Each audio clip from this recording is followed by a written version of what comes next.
ਵਾਹਿਗੁਰੂ ਜੀ ਕਾ ਖਾਲਸਾ ਵਾਹਿਗੁਰੂ ਜੀ ਕੀ ਫਤਿਹ। ਲਿਖਤ ਨੰਬਰ 23 ਗਿਆਨੀ ਜੋਗਿੰਦਰ ਸਿੰਘ ਆਜ਼ਾਦ ਅੰਮ੍ਰਿਤਸਰ ਵਾਲੇ ਉਹਨਾਂ ਦੀ ਲਿਖੀ ਹੋਈ ਹੈ। ਉਹਨਾਂ ਸਿਰਲੇਖ ਰੱਖਿਆ ਹੈ ਗਿਆਨ ਪੁੰਜ ਗਿਆਨੀ ਸੰਤ ਸਿੰਘ ਜੀ ਮਸਕੀਨ।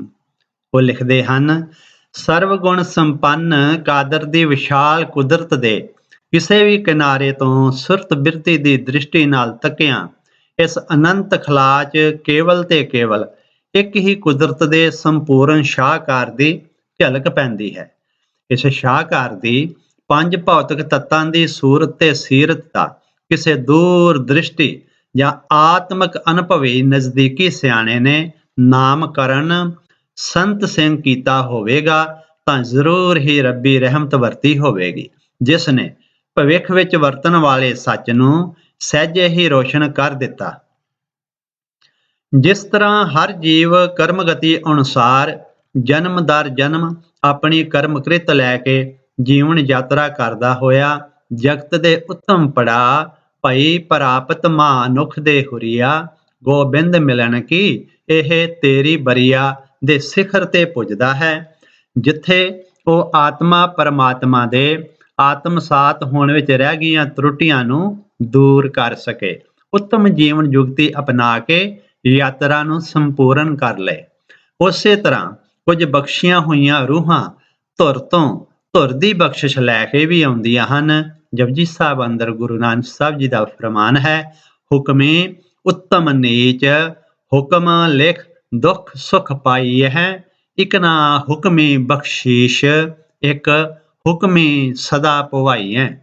ਫਿਰ ਹੁਕਮ ਅਨੁਸਾਰ ਉਹਨਾਂ ਨੂੰ ਕਰਮ ਭੂਮੀ ਵੀ ਅਜਿਹੀ ਪ੍ਰਾਪਤ ਹੁੰਦੀ ਹੈ ਜਿੱਥੇ ਆਪ ਜਪੈ ਅਵਰੈ ਨਾਮ ਜਪਾਏ ਅਨੁਸਾਰ ਸਿਦਕ ਦਿਲੀ ਦਰਿਆ ਦਿਲੀ ਨਾਲ ਅਤੇ ਮੇਰ ਤੇਰ ਤੋਂ ਉੱਪਰ ਉੱਠ ਕੇ ਤੇਰਾ ਤੇਰਾ ਕਰਕੇ ਗੁਰੂ ਹੁਕਮ ਦੀ ਖੇਡ ਵਿੱਚ ਲੀਨ ਰਹਿੰਦੇ ਹਨ। ਕੌਣ ਹੈ ਸੰਤ ਸਿੰਘ?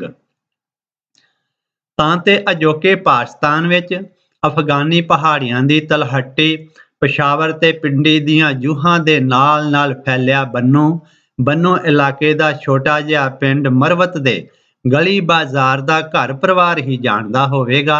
ਸੁਣਿਆ ਕਿ ਇਸ ਘਰ ਦੇ ਮਾਲਕ ਅਤੇ ਮੁਖੀ ਭਾਈ ਕਰਤਾਰ ਸਿੰਘ ਜੀ ਤੇ ਮਾਤਾ ਰਾਮ ਕੌਰ ਜੀ ਨੇ ਬਹੁਤ ਤਰਲਿਆਂ ਅਰਦਾਸਾਂ ਮਿੰਨਤਾਂ ਮਨੌਤਾਂ ਨਾਲ ਸੰਤ ਨੂੰ ਮੰਗਿਆ ਸੀ।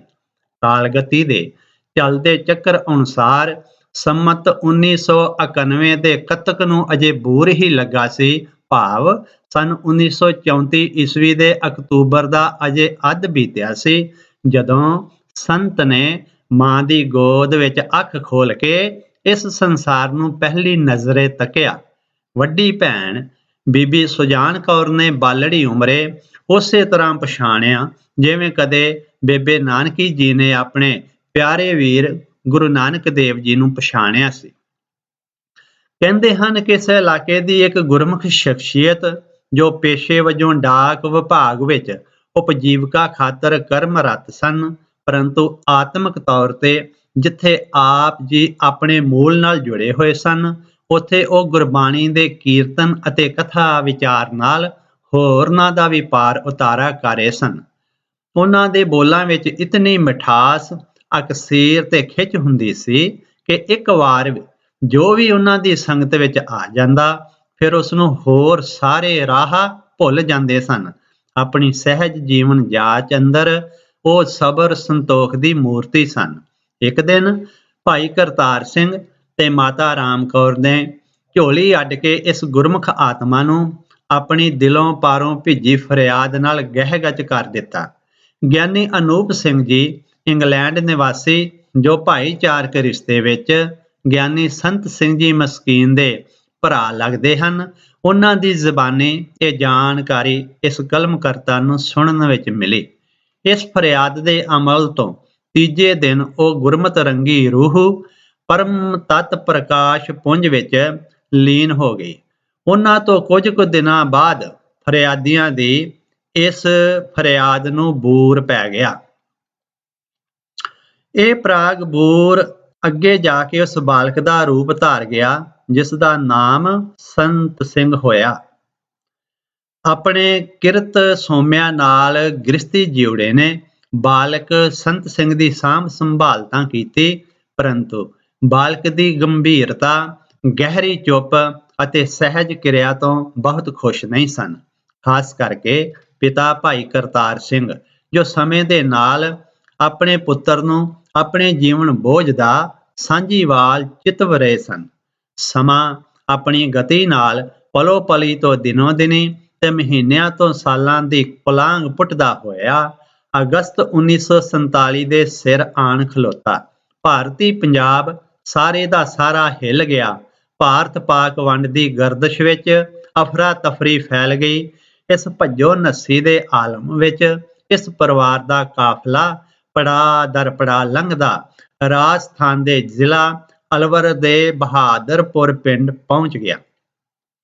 ਜੋ ਪਿੱਛੇ ਮੁਕਾਮ ਤੇ ਪੜ੍ਹਾਈ ਦਾ ਸਿਲਸਿਲਾ ਲਗਭਗ 8ਵੀਂ ਤੱਕ ਚੱਲਿਆ ਸੀ, ਉਹ ਤਾਂ ਲਗਭਗ ਖਤਮ ਹੀ ਹੋ ਗਿਆ। ਪਰੰਤੂ ਇੰਨੀ ਕੁ ਪੜ੍ਹਾਈ ਮੁੜ ਵਸੇਬਾ ਤੇ ਮਨੁੱਖੀ ਹਮਦਰਦੀ ਕਰਕੇ ਆਪ ਜੀ ਨੂੰ ਰੇਲਵੇ ਵਿੱਚ ਸਹਾਇਕ ਡਰਾਈਵਰ ਦੀ ਨੌਕਰੀ ਮਿਲ ਗਈ। ਕਹਿੰਦੇ ਹਨ, ਇਸ ਤੋਂ ਪਹਿਲਾਂ ਪਿਤਾ ਪੁਰਖੀ ਘੋੜੇ ਟਾਂਗੇ ਦੀਆਂ ਵਾਗਾਂ ਫੜ ਕੇ ਪਾਂਧਿਆਂ ਦੇ ਸਾਰਥੀ ਵੀ ਬਣੇ ਤੇ ਫਿਰ ਅੰਦਰੋਂ ਇਹੋ ਲਗਨ ਗੁਰਮਤ ਦੀਆਂ ਵਾਗਾਂ ਬਣ ਕੇ ਭੁੱਲੀ ਭਟਕੀ ਮਾਨਵਤਾ ਨੂੰ ਨਿਰੰਕਾਰ ਅਕਾਲ ਪੁਰਖ ਜੀ ਦਾ ਰਾਧ ਸੇਰਾ ਬਣਨ ਦਾ ਕਾਰਨ ਬਣੀ। ਅੰਦਰ ਦੀ ਭੁੱਖ ਕੁਝ ਹੋਰ ਸੀ, ਬਾਹਰ ਦੀ ਦੌੜ ਕੁਝ ਹੋਰ ਬਣ ਗਈ। ਤਾਲਮੇਲ ਨਹੀਂ ਸੀ ਬੈਠ ਰਿਹਾ, ਕੋਈ ਢੋ ਵੀ ਨਹੀਂ ਸੀ ਬਣ ਰਿਹਾ ਕਿ ਅੰਦਰ ਦੀ ਭੁੱਖ ਨੂੰ ਤ੍ਰਿਪਤ ਕਰਨ ਵਾਲੀ ਕਿਰਤ ਨਾਲ ਜੋੜ ਬਣ ਜਾਏ। ਇੱਕ ਦਿਨ ਸਹਿ ਸੁਭਾਅ ਬਿਨਾਂ ਕੁਝ ਦੱਸਿਆਂ ਇਹ ਸੰਤ ਸਿੰਘ, ਜੋ ਬਚਪਨ ਨੂੰ ਛੱਡ ਕੇ ਜਵਾਨੀ ਦੀ ਦਹਲੀਜ਼ ਤੇ ਖੜਾ ਸੀ, ਘਰ ਪਰਿਵਾਰ ਛੱਡ ਕੇ ਰਮਤਾ ਹੋ ਗਿਆ। ਇਹ ਦੁਨੀਆਦਾਰਾਂ ਦਾ ਵਿਚਾਰ ਹੈ। ਸੰਤ ਸਿੰਘ ਤਾਂ ਆਪਣੇ ਅੰਦਰ ਦੇ ਪਰਮ ਅੰਸ਼ ਦੀ ਸੰਪੂਰਨਤਾ ਲਈ ਪਰਮ ਪੁੰਜ ਦੀ ਤਲਾਸ਼ ਵਿੱਚ ਦੁਨਿਆਵੀ ਲਹਿਰਾਂ ਵਿੱਚ ਵਿਚਰਦਿਆਂ ਸਾਰੇ ਹੱਦਾਂ ਬੰਨੇ ਟੱਪ ਜਾਣ ਲਈ ਰਮਤਿਆਂ ਵਰਗਾ ਹੋ ਗਿਆ ਸੀ। ਇਸ ਦਿਸ਼ਾਹੀਣ ਯਾਤਰਾ ਵਿੱਚ ਕਿਧਰੇ ਸੰਜੋਗ ਬਣ ਗਿਆ ਕਿ ਨਿਰਮਲੇ ਸਾਧੂ ਬਾਬਾ ਬਲਵੰਤ ਸਿੰਘ ਜੀ ਨੇ ਸੰਤ ਸਿੰਘ ਦੀ ਬਾਂਹ ਫੜ ਲਈ। ਸੁਭਾਅ ਅਤੇ ਕਰਮ ਉੱਤੇ ਸਹਿਜਤਾ ਦਾ ਪਰਛਾਵਾਂ ਜਾਂ ਅਮਲ ਵੇਖ ਕੇ ਬਾਬਾ ਬਲਵੰਤ ਸਿੰਘ ਜੀ ਨੇ ਸਹਿਜੇ ਹੀ ਕਹਿਣਾ ਸ਼ੁਰੂ ਕਰ ਦਿੱਤਾ, ਮਸਕੀਨੀਆਂ ਇਹ ਰਸਤਾ ਔਖਾ ਤੇ ਡਾਢਾ ਈ। ਮਸਕੀਨੀਆਂ ਮੇਰੀ ਗੱਲ ਧਿਆਨ ਨਾਲ ਸੁਣੀ। ਤੇ ਇਸ ਤਰ੍ਹਾਂ ਮਸਕੀਨੀਆਂ ਮਸਕੀਨੀਆਂ ਆਖਦਿਆਂ ਸੰਤ ਸਿੰਘ ਨੂੰ ਮਸਕੀਨ ਬਣਾ ਦਿੱਤਾ, ਅਮਲ ਦਾ ਮਸਕੀਨ। ਸੋ ਇਸ ਤਰ੍ਹਾਂ ਸੰਤ ਸਿੰਘ ਮਸਕੀਨ ਹੋ ਗਿਆ। ਬਾਬਾ ਬਲਵੰਤ ਸਿੰਘ ਸ਼ਬਦ ਗੁਰੂ ਤੇ ਹੋਰ ਧਰਮ ਗ੍ਰੰਥਾਂ ਦੀ ਕਥਾ, ਨਿਰਮਲੇ ਸੰਪਰਦਾ ਦਾ ਸਾਧੂ ਹੋਣ ਕਰਕੇ ਕੁਝ ਵੇਦਾਂਤਕ ਤਰੀਕੇ ਅਨੁਸਾਰ ਕਰਿਆ ਕਰਦੇ ਸਨ।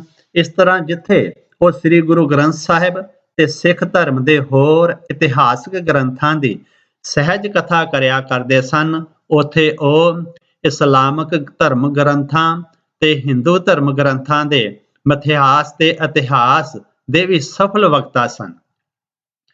ਸੰਤ ਸਿੰਘ ਮਸਕੀਨ ਇਸ ਵਿਦਿਆ ਦੇ ਸੋਮੇ ਦੀ ਸ਼ਰਨ ਵਿੱਚ ਅਜਿਹੇ ਟਿਕੇ ਕਿ ਫਿਰ ਬਾਬਾ ਜੀ ਦੇ ਹੁਕਮ ਦੀ ਜੁਗਤ ਨਾਲ ਬਾਣੀ ਵਿੱਚੋਂ ਰਸ ਕਿਵੇਂ ਪ੍ਰਾਪਤ ਕਰਨਾ ਹੈ, ਕਿਵੇਂ ਮੰਨਣਾ ਹੈ, ਫਿਰ ਇਸ ਰਸ ਨੂੰ ਸੰਗਤ ਵਿੱਚ ਕਿਵੇਂ ਵੰਡਣਾ ਹੈ ਦੀ ਜੁਗਤ ਜਾਚ ਵਿੱਚ ਲੀਨ ਹੋ ਗਏ। ਗੈਰ ਗੰਭੀਰਤਾ ਤੇ ਅੰਦਰ ਦੇ ਪਦਾਰਥ ਦੀ ਪ੍ਰਾਪਤੀ ਹੋਣ ਨਾਲ ਜਦੋਂ ਸਟੇਜ ਤੇ ਕਥਾ ਰਾਹੀਂ ਅੰਮ੍ਰਿਤ ਰਸ ਦੀ ਭਿੰਨੀ ਭਿੰਨੀ ਖੁਸ਼ਬੂ ਫੈਲਣ ਲੱਗੀ ਤਾਂ ਸੰਤ ਸਿੰਘ ਮਸਕੀਨ ਗਿਆਨੀ ਹੋ ਗਏ। ਇਹ ਸਨ ਸਾਰੇ ਸੰਸਾਰ ਦੀਆਂ ਚਾਰੇ ਕੁੰਟਾਂ, ਦਸ਼ਾਂ ਦਿਸ਼ਾਵਾਂ ਤੇ 7 ਸਮੁੰਦਰਾਂ ਤੋਂ ਵੀ ਪਾਰ ਦ੍ਰਿਸ਼ਟ ਪ੍ਰਭੂ ਰਸ ਨੂੰ ਤਰਸਦੀਆਂ ਰੂਹਾਂ ਲਈ ਅੰਮ੍ਰਿਤ ਕਥਾ ਦੀ ਦਾਤ ਵੰਡਣ ਵਾਲੇ ਅਜੋਕੇ ਸਮੇਂ ਦੇ ਗੁਰਬਾਣੀ ਗੁਰਮਤਿ ਦੇ ਵਿਲੱਖਣ ਕਥਾਵਾਚਕ ਗਿਆਨੀ ਸੰਤ ਸਿੰਘ ਜੀ ਮਸਕੀਨ, ਜਿਨ੍ਹਾਂ ਨੂੰ ਹੁਣ ਅੱਗੇ ਅਸੀਂ ਗਿਆਨੀ ਜੀ ਜਾਂ ਮਸਕੀਨ ਜੀ ਕਹਿ ਕੇ ਸੰਬੋਧਨ ਕਰਾਂਗੇ। ਗਿਆਨੀ ਜੀ ਨੇ ਲਗਭਗ 18 ਕੁ ਸਾਲ ਦੀ ਉਮਰ ਵਿੱਚ ਕਥਾਵਾਚਕ ਦੇ ਤੌਰ ਤੇ ਵਿਚਰਨਾ ਸ਼ੁਰੂ ਕੀਤਾ। ਪਹਿਲੇ ਪੜਾਵਾਂ ਵਿੱਚ ਕਿਧਰੇ ਉੜੀਸਾ ਪ੍ਰਾਂਤ ਦੇ ਪਰਗਨਾ ਸੰਬਲਪੁਰ ਦੇ ਛੋਟੇ ਜਿਹੇ ਪਿੰਡ ਬੁਰਲਾ ਦੇ ਵਿੱਚ ਜਾ ਟਿਕੇ। ਉੱਥੇ ਗੁਰਦੁਆਰਾ ਸਾਹਿਬ ਬਣਵਾਇਆ ਅਤੇ ਗ੍ਰੰਥੀ ਵਜੋਂ ਸੇਵਾ ਆਰੰਭ ਕਰ ਦਿੱਤੀ। ਕਿਸੇ ਪ੍ਰਬੰਧਕ ਦੇ ਤੱਤੇ ਸੁਭਾਅ ਨੂੰ ਸਹਿ ਨਾ ਕਰ ਸਕੇ ਤੇ ਸਭ ਕੁਝ ਛੱਡ ਖੁੱਲ੍ਹਾ ਵਿਚਰਨਾ ਸ਼ੁਰੂ ਕਰ ਦਿੱਤਾ। ਕੁਝ ਚਿਰ ਪਿੱਛੋਂ ਅਲਵਰ ਦੇ ਸੀਸ ਗ੍ਰਾਂ ਵਿਖੇ ਨਿਵਾਸ ਕਰ ਲਿਆ, ਜਿੱਥੇ ਫਿਰ ਪਰਿਵਾਰ, ਜਿਸ ਵਿੱਚ ਸਤਿਕਾਰਯੋਗ ਮਾਤਾ ਸੁੰਦਰ ਕੌਰ, 3 ਸਪੁੱਤਰ, 2 ਧੀਆਂ ਅਤੇ ਪੋਤੇ ਪੋਤੀਆਂ, ਫਿਰ ਅਗਾਂਹ ਦੋਤੇ ਦੋਤੀਆਂ ਨਾਲ ਜੀਵਨ ਯਾਤਰਾ ਸਫ਼ਰ ਬਸਰ ਕੀਤਾ। ਗਿਆਨੀ ਜੀ ਦੇ ਸਮਕਾਲੀਨ ਧਾਰਮਿਕ ਜਗਤ ਵਿੱਚ ਵਿਚਰਦੇ ਵਿਦਵਾਨ, ਸਫਲ ਬੁਲਾਰੇ ਅਤੇ ਲਿਖਾਰੀ ਇਹਨਾਂ ਦਾ ਪ੍ਰਭਾਵ ਕਬੂਲਦੇ ਸਨ। ਇਹਨਾਂ ਦੇ ਦ੍ਰਿਸ਼ਟੀਕੋਣ ਭਾਵੇਂ ਵੱਖਰੇ ਵੱਖਰੇ ਸਨ। ਕੁਝ ਗਿਆਨੀ ਜੀ ਨੂੰ ਉਮਰ ਦੀਆਂ ਜ਼ਰੀਬਾਂ ਨਾਲ ਨਾਪਦੇ ਸਨ ਤੇ ਕੁਝ ਕਾਲਜਾਂ, ਯੂਨੀਵਰਸਿਟੀ ਦੀਆਂ ਕਾਗਜ਼ੀ ਡਿਗਰੀਆਂ ਦੇ ਗਜ਼ਾਂ ਨਾਲ। ਕੁਝ ਵਿਦਿਅਕ ਆਸ਼ਰਮਾਂ ਤੇ ਵਿਦਿਆ ਗੁਰੂ ਦੀ ਮਸ਼ਹੂਰੀ ਦਾ ਨਾਪ ਨਾਪਦੇ ਰਹੇ। ਕੁਝ ਆਪਣੇ ਤਜਰਬਿਆਂ ਦੀ ਤਕੜੀ 'ਚ ਤੋਲਦੇ ਰਹੇ। ਇਹਨਾਂ ਵਿੱਚੋਂ ਬਹੁਤ ਸਾਰੇ ਸ਼ਰਧਾਲੂ ਸਨ ਤਾਂ ਕੁਝ ਈਰਖਾਲੂਆਂ ਦਾ ਦਰਜਾ ਵੀ ਰੱਖਦੇ ਸਨ। ਹਰ ਪਾਸਿਓਂ ਗਿਆਨੀ ਜੀ ਦਾ ਗੁਰਮੁਖੀ ਦਰਸ਼ਨ ਤੇ ਕਥਨੀ ਕਰਨੀ ਦਾ ਸੁਮੇਲ ਸਦਾ ਭਾਰੂ ਰਹਿੰਦਾ ਰਿਹਾ। ਇਸ ਵਰਤਾਰੇ ਦੇ ਕਾਰਨ ਅੰਦਰ ਦੀ ਪ੍ਰਕਾਸ਼ਿਤ ਚੇਤਨਾ ਨਿਰਮਲੇ ਸਾਧੂ ਜੀ ਦੀ ਪਾਰਸ ਸ਼ੋਅ ਨੇ ਮਾਰਗ ਤੇ ਮੰਜ਼ਿਲ ਨੂੰ ਸਪਸ਼ਟ ਰੂਪ ਵਿੱਚ ਪ੍ਰਗਟ ਕਰ ਦਿੱਤਾ ਸੀ। ਇਸ ਪ੍ਰਕਾਸ਼ਮਈ ਮਾਰਗ ਤੇ ਚੱਲਦਿਆਂ ਕਥਨੀ ਤੇ ਕਰਨੀ ਇੱਕ ਦੂਜੇ ਵਿੱਚ ਕਦੋਂ ਇੱਕ ਮਿਕ ਹੋ ਗਏ, ਜਾਣਨ ਦੀ ਲੋੜ ਹੀ ਨਹੀਂ ਪਈ। ਹੁਣ ਇਤਿਹਾਸ ਉਹਨਾਂ ਪੈਰ ਚਿੰਨ੍ਹਾਂ ਨੂੰ ਲੱਭਦਾ ਫਿਰਦਾ ਹੈ ਤਾਂ ਕਿ ਇਹਨਾਂ ਨਿਸ਼ਾਨਾਂ ਨੂੰ ਆਉਣ ਵਾਲੀਆਂ ਇਨਸਾਨੀ ਨਸਲਾਂ ਲਈ, ਪ੍ਰਭੂ ਦਰ ਲਈ ਰਾਹ ਦਸੇਰਾ ਬਣਾ ਸਕੇ। ਅੰਮ੍ਰਿਤ ਵੇਲੇ ਨਿਤਨੇਮ ਤੇ ਸਿਮਰਨ ਦੀ ਉਮਰ ਭਰ ਨਿਭੀ ਅਖੰਡ ਬਿਰਤੀ, ਸੇਵਕ ਕੀ ਓੜਕ ਨਿਭੀ ਪ੍ਰੀਤ ਦੱਸਿਆ ਕਰਦੇ ਸਨ ਕਿ ਨਿਤਨੇਮ ਰੋਜ਼ ਦੇ ਰੋਜ਼ ਕਰਮ ਕਰਦਿਆਂ ਜੋ ਵੱਧ ਘੱਟ ਵਿਕਾਰੀ ਗਰਦਾ ਮਨ ਤੇ ਜੰਮਦਾ ਰਹਿੰਦਾ ਹੈ, ਉਸ ਨੂੰ ਧੋਣ ਦਾ ਸਭ ਤੋਂ ਉੱਤਮ ਵਸੀਲਾ ਹੈ। ਸਿਮਰਨ ਅੰਮ੍ਰਿਤ ਰਸ ਦੇ ਸੋਮਿਆਂ ਦਾ ਸਰੋਤ ਹੈ। ਸਮ ਦ੍ਰਿਸ਼ਟੀ ਦੇ ਮਾਲਕ ਗਿਆਨੀ ਜੀ ਲਈ ਦੁਨਿਆਵੀ ਰਿਸ਼ਤੇ ਸੰਬੰਧ ਜਾਣ ਪਛਾਣ ਦੇ ਆਧਾਰ ਛੋਟੀ ਜਿਹੀ ਗੱਲ ਸਨ। ਉਹਨਾਂ ਦਾ ਸਭ ਲਈ ਬਰਾਬਰ ਪਿਆਰ ਸਤਿਕਾਰ ਦਾ ਪਾਤਰ ਭਰਿਆ ਰਹਿੰਦਾ ਸੀ। ਜੋ ਵੀ ਇੱਕ ਵਾਰ ਇਹਨਾਂ ਦੀਆਂ ਨਜ਼ਰਾਂ ਵਿੱਚ ਆ ਗਿਆ, ਉਹ ਸਦਾ ਲਈ ਆਪਣੇ ਆਪ ਨੂੰ ਗਿਆਨੀ ਜੀ ਦੇ ਪ੍ਰਭਾ ਮੰਡਲ ਦਾ ਵਿਸ਼ੇਸ਼ ਪਾਤਰ ਸਮਝਦਾ ਰਿਹਾ। ਇਹੀ ਕਾਰਨ ਹੈ ਕਿ ਕਰਤਾ ਦੇ ਵਿਧੀ ਵਿਧਾਨ ਅਨੁਸਾਰ ਸਰੀਰਕ ਓਹਲਾ ਦੇ ਕੇ ਆਪਣੇ ਮੂਲ ਵਿੱਚ ਲੀਨ ਹੋ ਗਏ ਤਾਂ ਇਸ ਧਰਤੀ ਦੀਆਂ ਹੱਦਾਂ ਸੁੰਗੜ ਕੇ ਛੋਟੀਆਂ ਹੋ ਗਈਆਂ। ਵਾਯੂ ਮੰਡਲ ਦੀਆਂ ਹੱਦਾਂ ਵੀ ਸਿਮਟ ਕੇ ਰਹਿ ਗਈਆਂ। ਇਹ ਪ੍ਰਤਿਭਾ ਧਰਮਾਂ, ਜਾਤਾਂ, ਪਾਤਾਂ, ਵਰਨਾਂ ਤੇ ਸੰਪਰਦਾਵਾਂ ਦੇ ਤਾਣੇ ਬਾਣੇ ਨੂੰ ਸਹਿਜੇ ਹੀ ਤਹਿਸ਼ ਨਹਿਸ਼ ਕਰਦੀ ਹੋਈ ਸਭ ਦੇ ਹਿਰਦਿਆਂ ਦੇ ਦਰਪਣ ਤੇ ਮੂਰਤੀਮਾਨ ਹੋ ਗਈ। ਹਰ ਕਿਸੇ ਦਾ ਦਾਅਵਾ ਕਿ ਮਸਕੀਨ ਜੀ ਤਾਂ ਕੇਵਲ ਮੇਰੇ ਹੀ ਸਨ। ਜਦੋਂ ਇੱਕ ਦੂਜੇ ਕੋਲੋਂ, ਦੂਜਾ ਤੀਜੇ ਕੋਲੋਂ ਇਹੋ ਗੱਲ ਸੁਣਦਾ ਤਾਂ ਸਭ ਦੇ ਦਾਅਵੇ ਇੱਕ ਹੋ ਕੇ ਨਿਰਦਾਵੇ ਬਣ ਗਏ ਹਨ। ਇਹ ਸੁਣਦੇ ਰਹੇ ਹਾਂ ਕਿ ਕਦੇ ਸਮਾਂ ਸੀ ਕਿ ਅੰਗਰੇਜ਼ਾਂ ਦੇ ਰਾਜ ਵਿੱਚ ਸੂਰਜ ਨਹੀਂ ਡੁੱਬਦਾ ਸੀ, ਭਾਵ ਕਿ ਪੱਛਮ ਤੋਂ ਪੂਰਬ, ਉੱਤਰ ਤੋਂ ਦੱਖਣ ਵਿੱਚ ਅੰਗਰੇਜ਼ਾਂ ਨੇ ਛਾਲ ਕਪਟ, ਜ਼ੋਰ ਜ਼ਬਰੀ ਅਤੇ ਲੋਭ ਲਾਲਚ ਨਾਲ ਸਦੀਆਂ ਤੱਕ ਰਾਜ ਕੀਤਾ। ਪਰੰਤੂ ਸਮੇਂ ਦੇ ਅੰਤਰਾਲ ਨਾਲ ਇਹ ਰਾਜ ਸੁੰਗੜਦਾ ਸੁੰਗੜਦਾ ਅੰਗਰੇਜ਼ਾਂ ਦੇ ਮੂਲ ਇੰਗਲੈਂਡ ਤੱਕ ਹੀ ਸੀਮਤ ਹੋ ਕੇ ਰਹਿ ਗਿਆ। ਪਰੰਤੂ ਨਿਰਪੱਖਤਾ ਨਾਲ ਵੇਖਿਆ ਅੱਜ ਦੁਨੀਆ ਭਰ ਦੇ ਗੁਰਮੁਖਾਂ ਦੇ ਹਿਰਦੇ ਤੇ ਗਿਆਨੀ ਸੰਤ ਸਿੰਘ ਜੀ ਮਸਕੀਨ ਹਲੇਮੀ ਰਾਜ ਤਖਤ ਤੇ ਬਿਰਾਜਮਾਨ ਹਨ, ਜੋ ਧਰਤੀ ਦੀਆਂ ਹੱਦਾਂ ਦਾ ਮੁਹਤਾਜ ਨਹੀਂ, ਜਿੱਥੇ ਸੱਚ ਦਾ ਸੂਰਜ ਸਦਾ ਪ੍ਰਕਾਸ਼ਮਾਨ ਰਹਿੰਦਾ ਹੈ। ਇਹ ਵਿਸ਼ਾਲਤਾ ਕਿਸੇ ਫਰੇਬ, ਜਬਰ ਜਾਂ ਲੋਭ ਲਾਲਚ ਦੀ ਨਹੀਂ, ਕੇਵਲ ਤੇ ਕੇਵਲ ਤਿਆਗ, ਪਿਆਰ ਤੇ ਸਮਦ੍ਰਿਸ਼ਟੀ ਨਜ਼ਰ ਕਰਕੇ ਹੈ। ਗੁਰਫਰਮਾਨ ਹੈ, ਸਭ ਕੋ ਮੀਤ ਹਮ ਆਪਨ ਕੀਨਾ, ਹਮ ਸਭਨਾ ਕੇ ਸਾਜਨ। ਆਪ ਜੀ ਖੁਦ ਈਰਖਾ ਦਵੈਸ਼ ਤੋਂ ਨਿਰਲੇਪ ਹੋ ਕੇ ਵਿਦਵਾਨਾਂ ਦਾ ਹੱਦੋਂ ਵੱਧ ਸਤਿਕਾਰ ਕਰਿਆ ਕਰਦੇ ਸਨ। ਸਥਾਪਿਤ ਵਿਦਵਾਨਾਂ ਦਾ ਤਾਂ ਸਤਿਕਾਰ ਹੈ ਹੀ ਸਹੀ, ਨਵੇਂ ਪ੍ਰਵਕਤਾ ਬੁਲਾਰਿਆਂ ਨੂੰ ਵੀ ਜਿੱਥੇ ਨਵਾਜਦੇ ਪਿਆਰਦੇ ਸਨ, ਉੱਥੇ ਇਕਾਗਰਤਾ ਨਾਲ ਸੁਣਿਆ ਵੀ ਕਰਦੇ ਸਨ। ਫਿਰ ਵਿਦਵਤਾ ਦਾ ਅਸਰ ਵੀ ਕਬੂਲਦੇ ਸਨ। ਲਗਭਗ 1960-62 ਤੋਂ ਹਰ ਸਾਲ ਮਾਰਚ ਮਹੀਨੇ ਦੀਆਂ ਆਰੰਭਕ ਤਾਰੀਖਾਂ ਤੇ ਅਲਵਰ ਵਿਖੇ ਪਹਿਲਾਂ ਘਰ ਸੀਸਗਰਾਂ ਤੇ ਫਿਰ ਮਾਰਗ ਨੰਬਰ 2 ਗੁਰਮਤਿ ਸਮਾਗਮ ਅਸਥਾਨ ਵਿਖੇ ਵਿਸ਼ਾਲ ਪੱਧਰ ਤੇ ਗੁਰਮਤਿ ਸਮਾਗਮ ਕਰਵਾਇਆ ਕਰਦੇ ਸਨ, ਜੋ ਸਮੇਂ ਦੀ ਗਤੀ ਨਾਲ ਵਿਸ਼ਵ ਪੱਧਰੀ ਹੋ ਗਿਆ। ਜ਼ਿੰਦਗੀ ਦੇ ਅੰਤਮ ਮੋੜ ਤੇ ਅਲਵਰ ਤੋਂ ਬਾਹਰ ਬਾਈਪਾਸ ਤੇ ਬਹੁਤ ਵੱਡਾ ਗੁਰਮਤਿ ਅਸਥਾਨ ਬਣਾਉਣ ਦਾ ਸੁਪਨਾ ਉਲੀਕਿਆ। ਸੁਪਨਾ ਸਾਕਾਰ ਰੂਪ ਧਾਰਨ ਕਰ ਗਿਆ ਤਾਂ ਅਸ਼ੋਪਲੇ ਜਿਹੇ ਪਹਿਲੇ ਸਮਾਗਮ ਨੂੰ ਆਪਣੀ ਅੰਤਮ ਅਰਦਾਸ ਸਮਾਗਮ ਬਣਾ ਕੇ ਸਦਾ ਲਈ ਇਸ ਦੀ ਮਿੱਟੀ ਨੂੰ ਆਪਣੀ ਅੰਤਮ ਛੋਹ ਦੇ ਕੇ ਮਸਤਕ ਦਾ ਚੰਦਨ ਬਣਾ ਦਿੱਤਾ। ਗਿਆਨੀ, ਜੇ ਗਿਆਨ ਦੀ ਸੀਮਾ ਨਿਰਧਾਰਿਤ ਕਰਨੀ ਹੋਵੇ ਤਾਂ ਇੰਜ ਕਹਿਣ ਵਿੱਚ ਸੰਕੋਚ ਨਹੀਂ ਕਿ ਨਿਰੰਕਾਰ ਗਿਆਨ ਪ੍ਰਕਾਸ਼ ਹੈ। ਗੁਰੂ ਸ਼ਬਦ ਗਿਆਨ ਪ੍ਰਕਾਸ਼ ਦਾ ਵਾਹਕ ਹੈ। ਗੁਰੂ ਸਵਾਰੀਆਂ, ਸਤਕਾਰੀਆਂ, ਸਵੀਕਾਰੀਆਂ ਤੇ ਪਿਆਰੀਆਂ ਰੂਹਾਂ ਬ੍ਰਹਮ ਗਿਆਨੀ ਭਾਈ ਗੁਰਦਾਸ ਜੀ, ਬਾਬਾ ਬੁੱਢਾ ਜੀ ਆਦਿ ਤੋਂ ਪ੍ਰਭਾਵਿਤ ਗਿਆਨ ਸੀਮਾ ਮਸਕੀਨ ਜੀ ਤੋਂ ਆਰੰਭ ਹੋ ਕੇ ਗਿਆਨ ਸਾਗਰ ਦਾ ਚੱਕਰ ਬਣਾ ਕੇ ਮੁੜ ਮਸਕੀਨ ਜੀ ਦੇ ਬਿੰਦੂ ਤੇ ਸਮਾਪਤ ਹੁੰਦੀ ਹੈ। ਸੰਤ ਸਮਦ੍ਰਿਸ਼ਟਤਾ, ਹੁਕਮੀ ਬੰਦਾ, ਗੁਰਮਤ ਰਹਿਣੀ ਬਹਿਣੀ ਕਹਿਣੀ ਕਥਨੀ ਕਰਨੀ ਦਾ ਜੋੜ, ਬਾਣੀ ਦੇ ਬਾਣੇ ਦੇ ਦਰਸ਼ਨੀ ਸਰੂਪ ਦੇ ਧਾਰਨੀ ਸੰਤ ਸਨ। ਸਿੰਘ ਸਹਿਜ ਕ੍ਰਾਂਤੀ ਦਾ ਪ੍ਰਚੰਡ ਪ੍ਰਤੱਖ ਸਮੇਂ ਦੀ ਅੱਖ ਤੇ ਇਤਿਹਾਸ ਦੀ ਕਲਮ ਨੇ ਦੇਖਿਆ।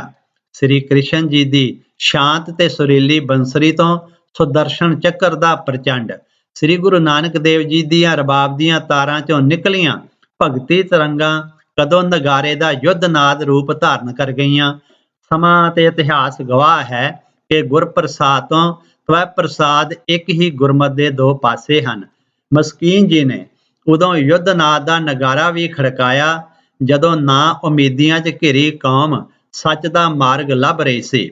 ਲੋੜ ਪੈਣ ਤੇ ਇਹ ਮਸਕੀਨ ਆਤਮਾ ਲੋਕ ਆਵਾਜ਼ ਨੂੰ ਕਿਤਨਾ ਬੁਲੰਦ ਤੇ ਚੜ੍ਹਦੀ ਕਲਾ ਦਾ ਰੂਪ ਦੇ ਸਕਦੀ ਹੈ, ਇਹ ਜੇਲ੍ਹ ਦੀਆਂ ਕੰਧਾਂ, ਅਦਾਲਤਾਂ ਦੇ ਅਦਲ ਅੱਜ ਵੀ ਗਵਾਹੀ ਦੇ ਰਹੇ ਹਨ। ਇਹ ਸਿੰਘ ਨਾਦ ਦਾ ਕਮਾਲ ਸੀ।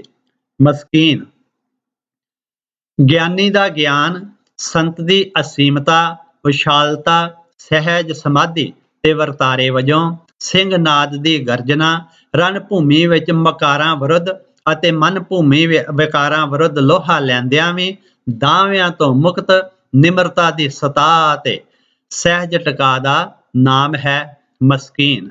ਗਿਆਨੀ ਸੰਤ ਸਿੰਘ ਜੀ ਮਸਕੀਨ ਦੀ ਪਾਰਖੂ ਨਜ਼ਰ। ਸੰਸਥਾਵਾਂ ਵੱਲੋਂ ਕਿਤਾਬੀ ਗਿਆਨ ਦੇ ਬਸਤਾਬੰਦ ਵਿਦਿਆਰਥੀ ਜਦੋਂ ਸਟੇਜੀ ਦੁਨੀਆ ਵਿੱਚ ਉਤਰਦੇ ਸਨ ਤਾਂ ਕਿਸੇ ਨਾ ਕਿਸੇ ਵਿਸ਼ੇਸ਼ ਵਿਚਾਰਧਾਰਾ ਨਾਲ ਪ੍ਰਣਾਏ ਹੋਏ ਹੁੰਦੇ ਸਨ ਅਤੇ ਹਨ।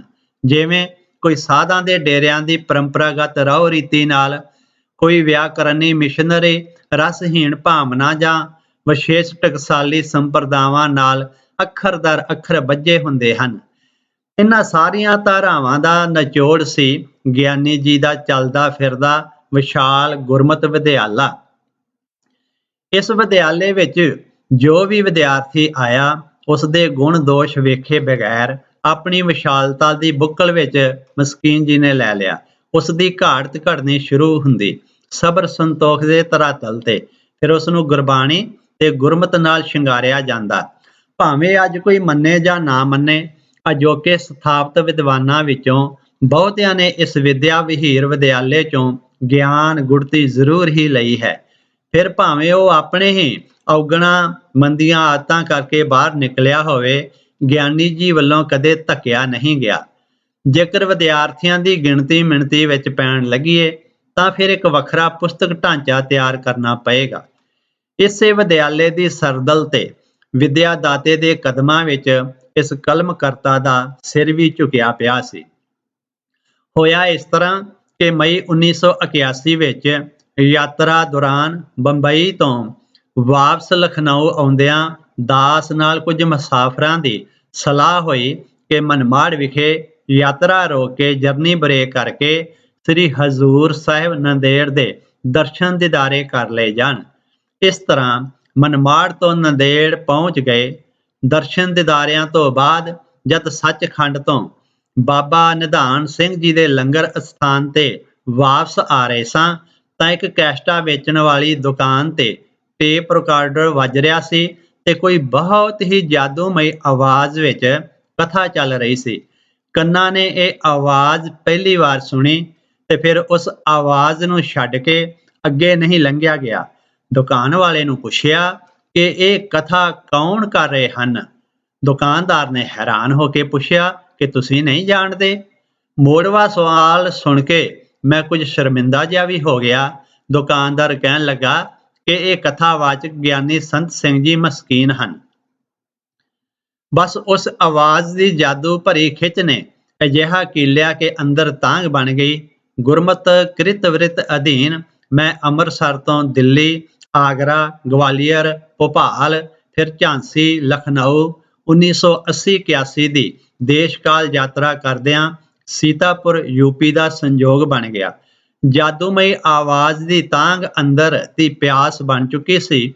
ਉੱਪਰਲੀ ਯਾਤਰਾ ਦਾ ਪੜਾਅ ਸੀਤਾਪੁਰ ਸ੍ਰੀ ਗੁਰੂ ਸਿੰਘ ਸਭਾ ਵਿਖੇ ਬਤੌਰ ਹੈੱਡ ਗ੍ਰੰਥੀ ਸੇਵਾ ਕਰਨ ਦਾ ਸੁਭਾਗ ਪ੍ਰਾਪਤ ਹੋਇਆ।